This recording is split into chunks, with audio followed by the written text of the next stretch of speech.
Hello hi welcome back to my YouTube channel. ఈరోజు దోసకాయ పచ్చి రొయ్యలు ఎలా వండుకోవాలో చూసేద్దామండి.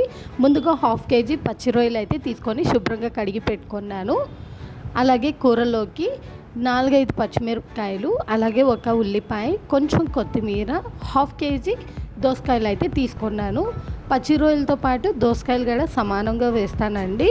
కూరకైతే పర్ఫెక్ట్గా సరిపోద్ది. ఇప్పుడు స్టవ్ వెలిగించుకొని దాని మీద మనం కూర వండుకొని డిష్ అయితే పెట్టుకోవాలి. ఇన్ని వేడెక్కిందండి. ఇప్పుడు కూరకి సరిపడా ఆయిల్ వేసుకున్నాను. ఇప్పుడు ఆయిల్ కూడా హీట్ ఎక్కింది. ఇప్పుడు ముందుగానే కడిగి పెట్టుకున్న పచ్చి రొయ్యలు అనేది నూనెలో వేయించుకుందాము.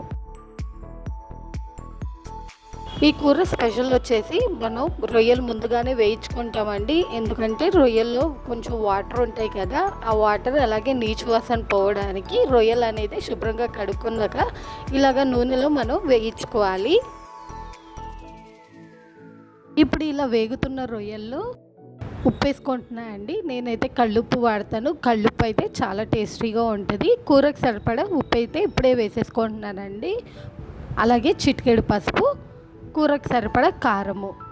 మనం ఈ స్టేజ్లోనే మొత్తం కూరకు సరిపడా ఉప్పు కారాలన్నీ చూసి వేసేసుకోవాలండి. దోసకాయలు వేస్తాం కదా, దానికి కూడా సరిపడా ఇందులోనే వేసేస్తాను. రొయ్యల్లో ఉన్న వాటర్ అంతా మనకి బయటకు వచ్చేసి ఇలాగ రొయ్యలు చక్కగా దగ్గరగా వేగాలండి నూనెలో.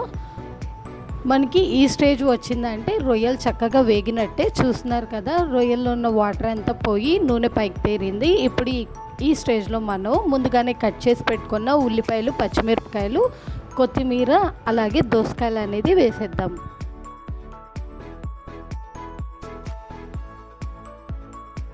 ఇప్పుడు ఈ దోసకాయలు అనేది రొయ్యలతో పాటు మనకి ఉడకాలండి. అప్పుడు దాకా కొంతసేపు మూత పెట్టి ఉడికించుకుందాము. ఒకసారి కలుపుకుందామండి. ముందుగా వేసుకున్న కింద ఉన్న దోసకాయలన్నీ చక్కగా వేగిపోయి ఉంటాయి. పైన ఉన్నాయి కూడా కలుపుకుందాము.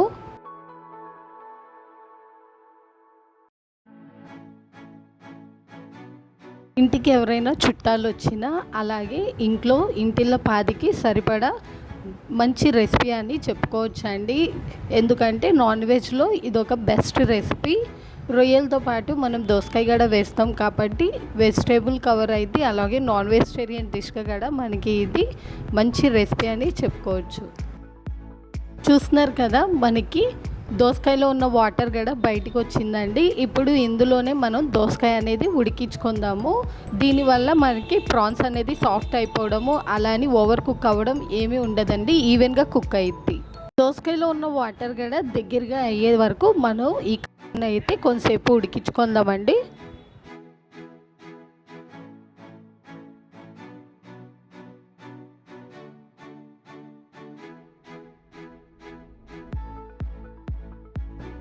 చూస్తున్నారు కదా, దోసకాయలో ఉన్న వాటర్ కూడా అయిపోయిందండి. అలాగే దోసకాయ దగ్గరగా కుక్ అయింది. ఇప్పుడు ఈ స్టేజ్లో మనం మామూలు వాటర్ అయితే ఒక గ్లాస్ వేసుకుందాము.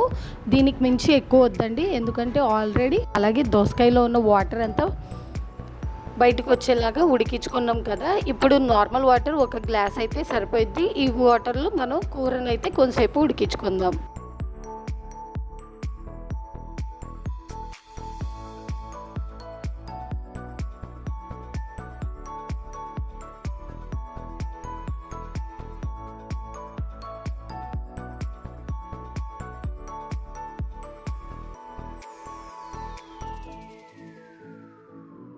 మనం వేసిన దోసకాయలో వాటర్ అంతా అయిపోయిందండి. ఇంకొంచెం నూనె పైకి తేరే వరకు కూరకైతే కొంచెం దగ్గరగా ఉడికించుకుందాం. కూర రెడీ అయిపోయిందండి. టేస్టీ అండ్ హెల్తీ మంచి గ్రేవీ నాన్ వెజ్ రెసిపీ అయితే రెడీ. దోసకాయ పచ్చి రొయ్యలు అయితే రెడీ అయిపోయిందండి. మరి ఈ కర్రీ మీకు కూడా నచ్చిందనే అనుకుంటున్నాను. మీరు కూడా తప్పకుండా ట్రై చేయండి. మరొక వీడియోలో మళ్ళీ కలుద్దాం. Stay tune to for more vlogs.